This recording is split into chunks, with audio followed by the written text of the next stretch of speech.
Euzu billahi mineşşeytanirracim. Bismillahirrahmanirrahim.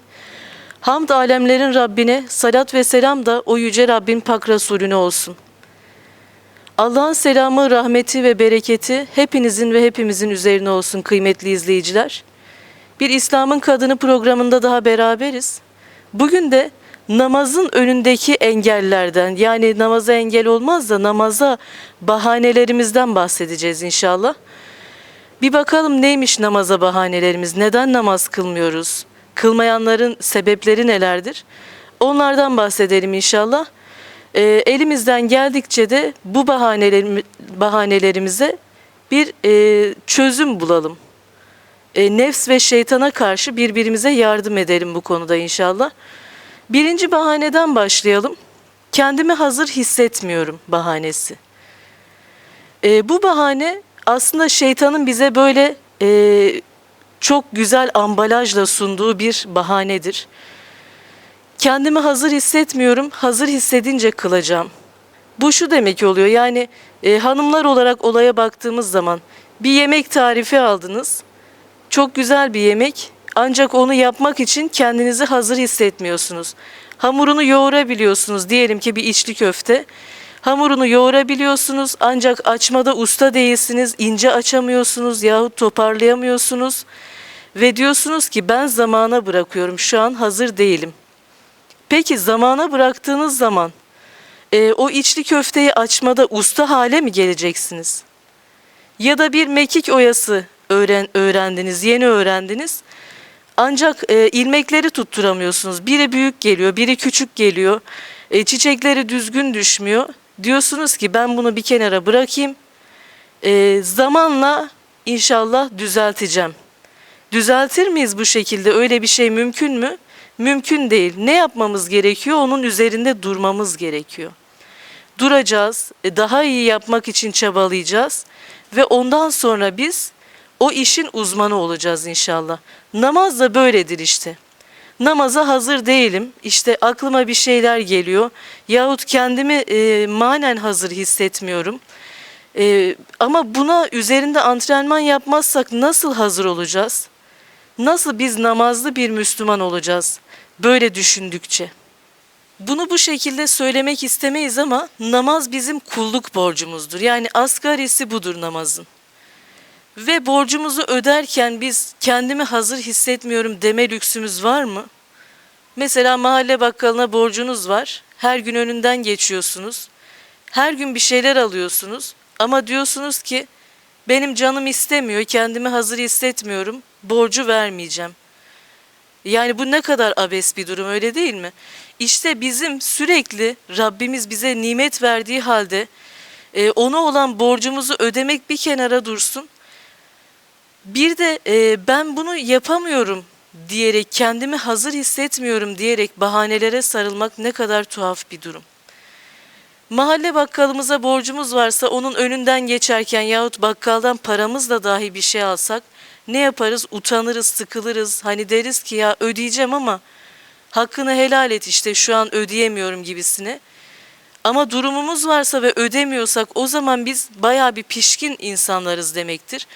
Ancak Rabbimiz bize sürekli ve sürekli rızık veriyor. Biz burada anlatabiliyoruz mesela, bu bir rızık. Siz orada duyabiliyorsunuz, bu bir rızık. Nefes alabiliyoruz, bir rızık.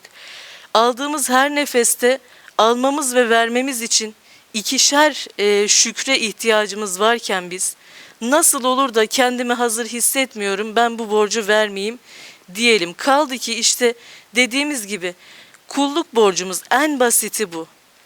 Ve bizi sonsuz merhametiyle dünyada kafiriyle Müslümanıyla bütün insanlık olarak ve bütün mahlukat olarak nimetlendiren, rızıklandıran Rabbimize karşı biz sadece bunun bir kulluk borcu olduğunu söyleyebilir miyiz? Namaz kulluk borcunun çok daha ötesidir. Ve demiştik ya, Efendimiz Aleyhisselam'a Hazreti Hatice annemizin ve en büyük yardımcısı olan amcası Ebu Talib'in vefatından, Efendimiz Aleyhisselam Taif'te taşlandıktan sonra miraca çıkarıldığında namaz hediye edilmişti. Namaz bir hediyedir aslında, borç değildir. Ama dediğimiz gibi yapmak istemiyorsak, zor geliyorsa en basitinden biz bu borcu ödeyeceğiz diyebilmeliyiz. İnsan günahsız olur mu? Elbette bizim günahlarımız olacak. Zaten günahsız olsaydık Efendimiz Aleyhisselam buyuruyor. Eğer siz hiç günah işlemeseydiniz Allah sizi giderir, yani helak eder. Yerinize günah işleyip sonra tövbe edecek bir topluluk yaratırdı. Yani biz Rabbimize tövbeyle bir aşama kaydediyoruz. Ve devamında bir ek yapılıyor bu hadis-i şerife. Diyor ki Efendimiz Aleyhisselatü Vesselam, sizin diyor eğer günah işlemeseydiniz sizin ucba gireceğinizden korkardım. Yani ucup ne demek? Kibrin biraz değişiği böyle. Kendini herkesten değil de kendi nefsinden bile üstün görmek. Yani ben bunu yapmam, günah işlemem ben diyebilen bir insan sonra ne olur? Kendini haşa ilahlık seviyesine bile yükseltebilir. Kaldı ki nice günahkarlar bu seviyeye kendilerini layık görmüşler. İşte biz bu tehlikeden korunmak için de aslında günahlar işliyoruz. Allahü Teala bizim fıtratımıza günah işleme meyli vermiş, tövbe meyli de vermiş. Bakın biz Adem babamız ne oldu? Günah işledi, tövbe etti. Havva annemiz tövbe etti ve affedildiler. Af kapısı onlara açıldı. Ancak şeytan ne yaptı? Sen beni kandırdın, sen beni azdırdın Rabbim dedi. Bana mühlet ver, ben de o insanları kandıracağım, senin yolundan saptıracağım dedi. İşte yani Rabbimiz bize günahı da aslında bir nimet olarak vermiş. O yüzden günahlarımız da Allah'ın huzurunda durmak da bizim yapabileceğimiz en güzel işlerden. Kaldı ki zaten namaz günahlarımızı silen bir şeydir. Abdest de öyledir, namaz da öyledir. Zaten günahın yoksa neyi temizleyecek ki namaz veya abdest? Efendimiz Aleyhisselam buyuruyor işte 2 namaz arasındaki günahları temizler, siler. Abdest de o azalarla yapılan günahları temizler. Demek ki günahsız insan illa namaz kılacak diye bir şart yok. İkinci bahanemiz Allah'ın benim namazıma ihtiyacı yok, o yüzden kılmıyorum bahanesi. Yani biz şöyle bir ayet gördük mü? Ey kullarım benim size ihtiyacım var, gelin namaz kılın. Böyle bir ayet yok zaten. Allahü Teala'nın hiçbir şeye ihtiyacı yok. Bunu tesbih gibi dile getirip işte Allah'ın bizim ibadetimize ihtiyacı yok, o bütün noksanlıklardan münezzehtir diyerek namazdan uzak durmak yine şeytanın böyle çok güzel planlanmış oyunlarından bir tanesi. Biz buna da düşmeyelim inşallah. Bileceğiz ki Allah'ın bize ihtiyacı yok ama bizim Allah'a ihtiyacımız var. Biz nasıl ki sevmeye ihtiyaç duyuyorsak, korkuya ihtiyaç duyuyorsak, kaygımız varsa bizim mesela tehlikelerden korunmak için Allah kaygı hissi vermiş. Hüzün hissi vermiş, ağlamayı vermiş, gülmeyi vermiş Allah. Bunun gibi de ibadet etme hissini içimize yerleştirmiş. Acıkıyoruz, yemek yiyoruz. Ancak kalbimiz aç, namaz kılmıyoruz. Burada işte kalbimize de ruhumuza da zulmetmiş oluyoruz aslında. O yüzden Allah'ın bize ihtiyacı yok, namazımıza ihtiyacı yok ancak diyoruz ki bizim Rabbimize ihtiyacımız var. Üçüncü bahanemiz okunacak duaları bilmediğim için namaz kılmıyorum. Nedir namazda bizden istenen? Bir Fatiha, bir tahiyyat duası ve bir de kısa sure. Bunları ezberlediğimiz zaman namazımız oluyor. Sanki Kur'an'ın tamamını mı ezberle demişler, bütün hadis olan duaları mı ezberle demişler. Biz asgarisini bir öğrenelim, sonra yolumuz açılır Allah'ın izniyle. Şu borçtan bir kurtulalım, şu şeytanın yolundan bir ayrılalım, onun yaptığı işi yapmamış olalım, bir ona muhalefet edelim.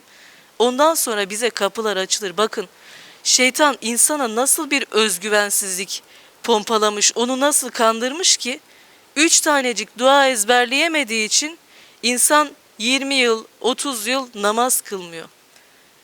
Halbuki yabancı bir şarkıyı hiç dilimizde olmayan, mesela diyelim Portekizce bir şarkıyı bile bayağı bir dinleseniz böyle bir haftaya yakın hemen ezberlersiniz. Ne yapacağız o zaman?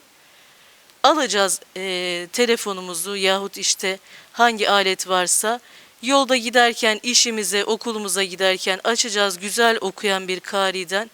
Dualarımızı dinleyeceğiz. Evimize geldiğimiz zaman açacağız, kitabımızdan takip edeceğiz. Ve o takiple birlikte dinlediğimiz zaman bizim Allah'ın izniyle kısa bir zamanda duaları öğrenmemize vesile olacak bu durum. Namazdan da 3 dua sebebiyle uzak kalmamış olacağız. Hanımlar olarak evimize misafir gelecek. Aradı, dedi ki yarım saate sizdeyim. Ama evimiz dağınık, mutfağımızda bulaşık var. Ne yaparız? O misafirin oturacağı alanı bir güzel temizleriz. Deriz ki o orada otursun, diğer odalara girmesin. Biz de ona burada ikramda bulunalım, burada ağırlayalım misafirimizi deriz.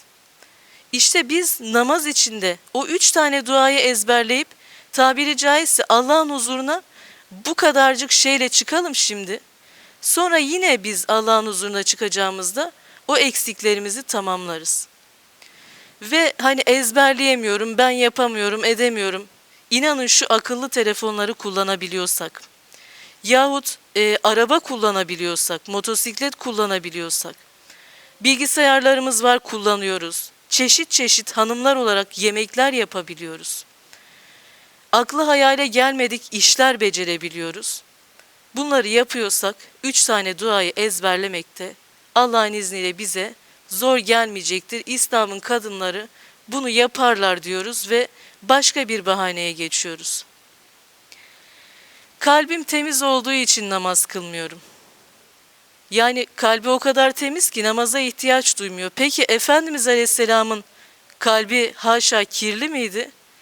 Eğer kalbi temiz olanların namaz kılmaması gerekseydi ya da kılması gerekmeseydi, peygamberler derlerdi ki ey ümmetim siz namaz kılın, bizim zaten kalbimiz temiz, bizim kılmamıza gerek yok, günah da işlemiyoruz biz. Siz devam edin, biz kılmıyoruz. Öğretirler, kenara çekilirlerdi. Ancak Efendimiz Aleyhisselatü Vesselam ayakları şişinceye kadar namaz kılarmış geceleri. Ayşe annemizden izin istermiş. Ey Ayşe, bu gece Rabbime şükredeyim mi, namaz kılayım mı? Ve Ayşe annemiz de evet deyince, izin verince Efendimiz Aleyhisselam o geceyi ibadetle geçirirmiş. Şimdi baktığımız zaman Efendimiz Aleyhisselam kalbi en temiz, alemlere rahmet olarak gönderilen bir peygamber olduğu halde neden bu kadar namaz kılıyordu? Ayşe annemiz diyor ki ya Resulallah, kendini harap ediyorsun, neden bu kadar namaz kılıyorsun? Allah senin geçmiş gelecek bütün günahlarını bağışladı. Efendimiz Aleyhisselam da ona cevaben diyor ki şükreden bir kul olmayayım mı ey Ayşe? Yani kalbi temizlere de namaz farz. Ki Efendimiz Aleyhisselam farzın dışında da nafilelerle Allah'a yaklaşmış. Şair diyor ya, bizler ayakları şişene kadar namaz kılan peygamberin gözleri şişene kadar uyuyan ümmetiyiz. Gerçekten de halimiz içler acısı. Rabbim bizi bu hallerden kurtarsın. Bütün Müslümanlara namaz aşkı, namaz sevgisi nasip etsin. Bir de bunun bir değişiği var, işte günahkarım ben. Az önce de bahsettik ama bunun bir tık ilerisini konuşacağız şimdi. Ben günahkarım, benim namazım kabul olunmaz. Allah beni ne yapsın, gidip önünde eğiliyorum, kalkıyorum ama yine günahları işliyorum. Namaz insanı temizler. Fuhşiyattan, kötülükten alıkoyar. İşte insan bunu bildiği zaman, Allahü Teala'nın huzuruna o günahlarla çıktığı zaman ne yapar? Utanır. Günah işledi, namaza durdu. Az sonra yine günah işledi, yine namaza durdu. 1, 2, 3 böyle bakar ki olmuyor. Ben bu halde devam edemem. Bari günahı bırakayım der. Ama günaha bakarak namazı bırakırsa ne olur? Allah muhafaza, ebedi azaba düçar olur. Çünkü namaz ilktir. İlk o sorulacak. Allahü Teala soruyor bize. İlk sorgu nedir kabirde? Namazdır, namazdandır. Namazını kıldın mı? Şahıs diyor ki kılmadım ama sadaka verdim. Namazını soruyorum diyecekler. Namazını kıldın mı? Kılmadım ama sokak hayvanlarını besledim. Namazını kıldın mı diyorum denildiği zaman ne diyeceğiz biz? Hep bir şeyler mi sunacağız öne? İlk buydu ya, bunu yapman gerekiyordu. Yapmadın, gelmişsin başka şeyler söylüyorsun ve namazın eksikliğini hiçbir amel kapatamayacak. Allah muhafaza, Rabbim bizi bu hallerden korusun. Evet, günahımız var, günah işliyoruz ve o günahlardan dolayı Allah'ın huzuruna çıkmıyoruz. Allah beni affetmez, Allah beni bağışlamaz, ben niye çıkayım ki Allah'ın huzuruna diyoruz. Bakın Necip Fazıl ve Abdülhakim Arvasi Hazretleri arasında geçtiği söylenir bu diyaloğun. Hidayete erdikten sonra diyor ki şeyhine, şeyhim diyor, Allah beni affeder mi? Ben çok günahkarım. Evet, elbette affeder Allah diyor. Ama benim öyle böyle günahlarım yok deyince diyor ki sen Allah'a günahlarınla büyüklük mü taslıyorsun? Allah'ın affedemeyeceği günah yoktur. İşte bizler de günahlarımızla haşa Allah'a böyle büyüklük taslar gibi, o beni affetmez zaten, yapacak bir şey yok, öldüm bittim ben, namaz da kılmama gerek yok gibi vesveselere kapılmayalım. Şeytan kendi kandırdı kendini, bizi de kandırmasın. Biz onun gibi olmayalım inşallah. İşte 4. maddemizde dedik ya, benim kalbim temiz ve 2. bölümü olarak ben çok günahkarım. Bakın Efendimiz Aleyhisselam'ın bütün gelmiş geçmiş bütün günahları bağışlandığı halde, ki günah işlemeyeceğini Allah biliyordu. Bağışlandığı halde Efendimiz Aleyhisselam nasıl namaz kılıyordu? Biz nasıl kalbim temiz deyip namaz kılmıyoruz, namazdan uzak duruyoruz. Bu bir uç nokta. Kalbim temiz benim, yani ben güveniyorum, Allah beni direkt cennete alacak. Bu reca, ümidin uç noktası. Bir de Allah beni asla affetmez. Bu da havf dediğimiz korkunun, Allah korkusunun ve ümitsizliğin uç noktası. Bu iki nokta da şeytanın bize verdiği uç nokta vesveselerdendir. Rabbim bizleri de bundan muhafaza buyursun. Buna düçar olan kardeşlerimizi de bu vesveselerden kurtarsın. 5. madde, çalışıyorum, iş yerinde ortamım müsait değil. Özellikle kadınlar olarak evet, ortam gerçekten müsait olmayabiliyor. Ne oluyor? İşte abdest alacaksınız. Bir erkek öyle değil. Mesela gider abdestini alır, hemen namazına durur, ama kadın öyle değil. O örtüyü çıkaracak, çorabı çıkaracak, ayakkabıyı çıkaracak. Ondan sonra tekrar o örtüsünü bağlayacak. Geçecek falan. Patron izin vermeyecek, diyecek ya senin bir namazın 20 dakika sürüyor. İzin veremem. Böyleleri de var zaten, yani biliyorsunuz. Yabancı olduğumuz şeyler değil bunlar. Ama bize düşen nedir böyle bir durumda? Biz Müslüman kadınlar olarak, İslam'ın kadınları olarak rızkı verenin Allah olduğuna inanıyoruz, öyle değil mi? O rızık bize gelecekse tepeden kafamıza da düşer. Ama gelmeyecekse istediğimiz kadar çabalayalım. Çalışıp çabalıyorsunuz, sonra ne oluyor? Bu ay biraz fazla maaş alacağım diyorsunuz. Bir hastalık çıkıyor, bütün para hastaneye gidiyor. Yahut bir ihtiyaç, bir alet bozuluyor. Yani nasibimiz de yoksa o bizim cebimize, karnımıza, midemize giremiyor. Demek ki bizler Allahü Teala'nın Rezzak olduğu bilinciyle hareket edip diyeceğiz ki Allah bana rızkımı veriyor. Patron benim rezzakım değil, rızkımı veren değil. Dolayısıyla ben bu işte eğer namaz kılamıyorsam buna bir çözüm bulmalıyım. Ne çözüm bulacağım? Zorla bir iş bulmuşum.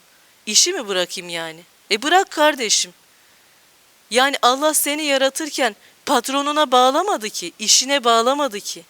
Demedi ki sen bununla ebediyen yaşayacaksın, ne isterse yapacaksın demedi ki. Allah seni dünyaya Zariyat 56'da geçtiği gibi kulluk etmen için yarattı. Şimdi diyebilirsiniz ya öyle bir şey söylüyorsun ki zaten zar zor iş buluyoruz. Zaten ekmek aslanın ağzından midesine inmiş durumda. Yani biz ne yapacağız da bir de iş bırak diyorsun bize.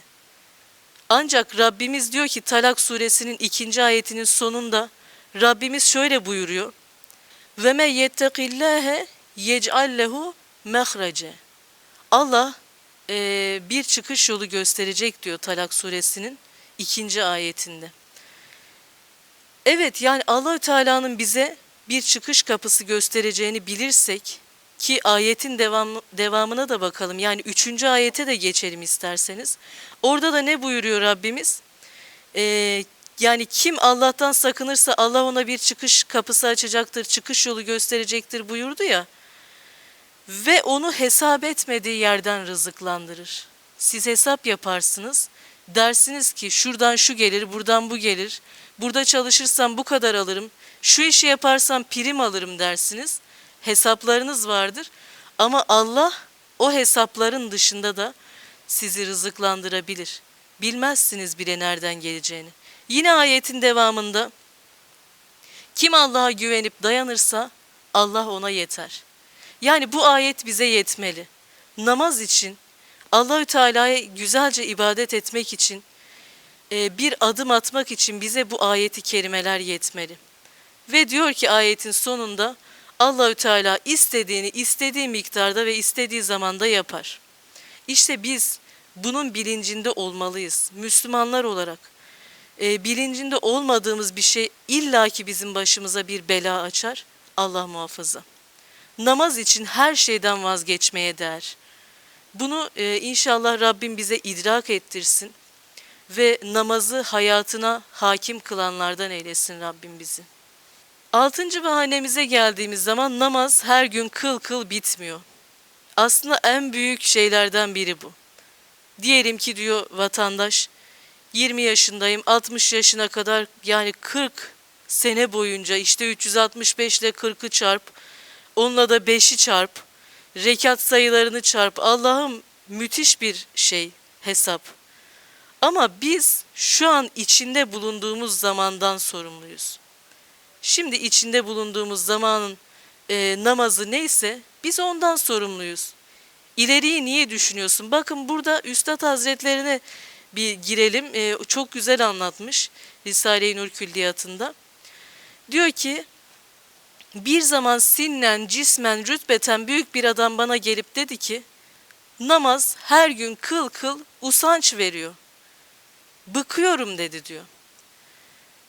Üstad Hazretleri hayret ediyor. Yani namaz bıktırır mı insanı? Yani namazdan bıkar mı insan? Ve diyor sonra ben kendi nefsimi dinlediğimde aynısını söylediğini gördüm. Bakın hiç çekinmeden söylüyor. Nefis bunu söyler diyor Yusuf Aleyhisselam'ın dediği gibi.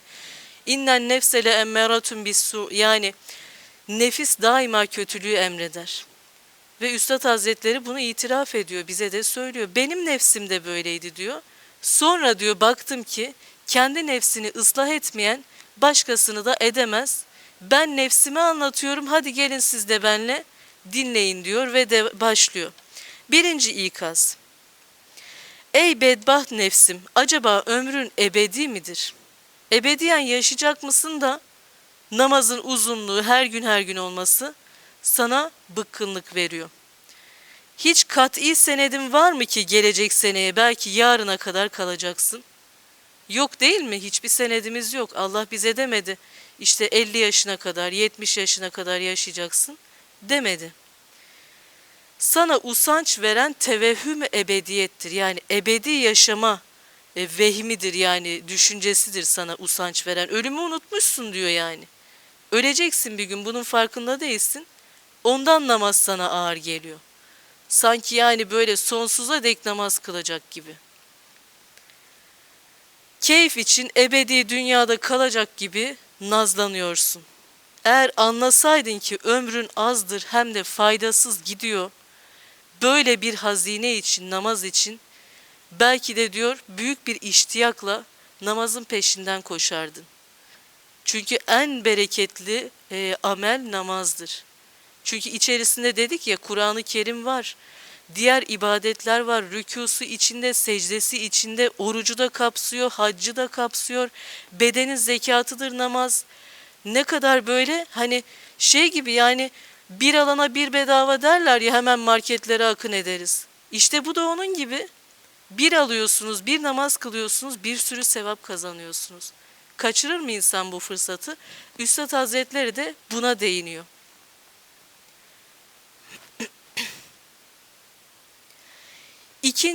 İkinci ikaz, Ey şikemperver nefsim, yani ey şikayetçi nefsim.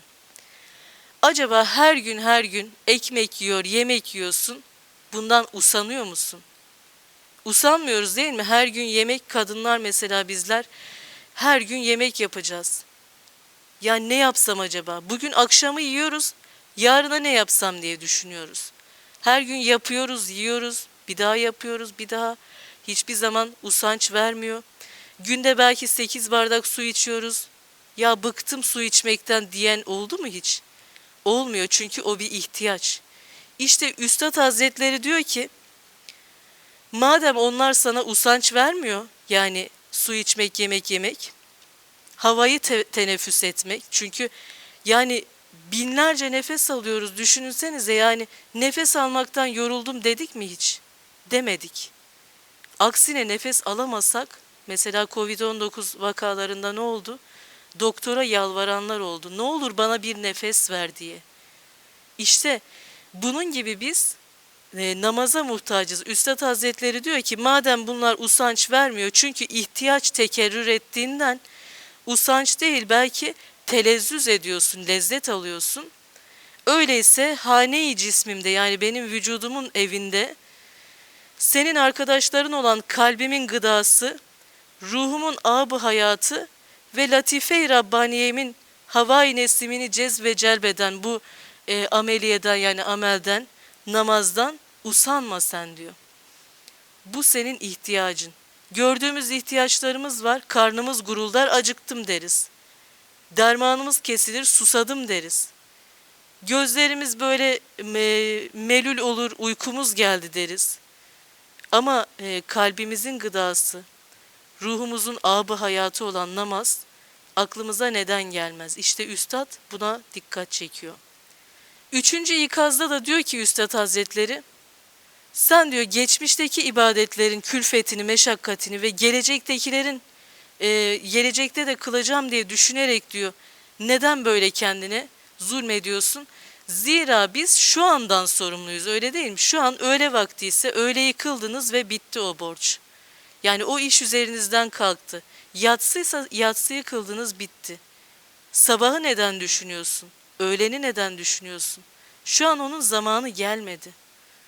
4. ikaz, ey sersem nefsim, acaba şu vazife-i ubudiyet, yani kulluk vazifesi neticesiz midir ya da az bir sevabı mı vardır ki sen bundan gafil oluyorsun diyor Üstad Hazretleri. Ve namazı şöyle nitelendiriyor. Dünyada aciz ve fakir kalbine kut ve gına, yani zenginlik ve gıdadır diyor Üstad Hazretleri. Elbette bir menzilin olan, sonunda gireceğin olan kabirde sana bir ışıktır. Ve her halde, yani her halükarda mahkeme-i kübra olan ahiret gününde, mahşerde senet ve berattır sana. Ben Müslümandım diyorsun, namazın yok. İşte bu berattır namaz. Ben namaz kılardım diyebilmek. Ve üstünden ister istemez geçilecek Sırat Köprüsü'nde de bir nurdur diyor Üstad Hazretleri. Ve Burak olacaktır diyor sana. Sen ona binip belki yıldırım hızıyla cennete gideceksin. Sırattan geçeceksin ama haberin olmayacak. Hani herkes cehenneme uğrayacak deniliyor ya, herkes uğrayacak ama kimisi görmeden geçecek. Kimi şimşek hızıyla, kimisi ışık hızıyla geçecek ve Sırat Köprüsü'nü görmedim ben Allah'ım diyecek cennette. 5. ikazda da bizler, yani Üstad Hazretleri kısaca şöyle diyor. Sen diyor çok fazla işin olduğunu düşünüyorsun. Çok fazla işin var diyorsun ama diyor, uğraştığın şeylere bir bak. Acaba gerçekten gerekli şeyler mi? Mesela bilimsel şeylerin peşine düşüyoruz, videolar izliyoruz, komik videolardır, şudur budur, her şeye vaktimiz var. Ama diyorlar, yani her şeye vaktin var ama vakti verene vaktin yok. İşte Üstad Hazretleri de diyor ki, ilgilendiğin o gereksiz şeyleri bırakırsan zaten namaz için fazlasıyla zamanın kalır. Kaldı ki 24 saatten 1 saatini Allah'a ayıracaksın. Ve Allah, biz ona ayırdığımız kadar bize bir şeyler ayırıyor.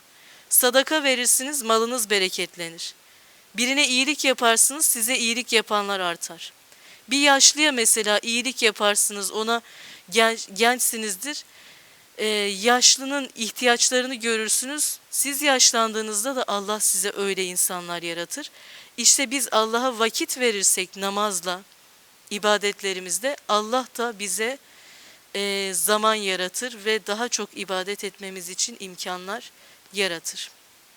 Başka bir bahane de gencim yaşlanınca kılacağım ya da işte çalışıyorum emekli olunca kılacağım. Bu şuna benziyor.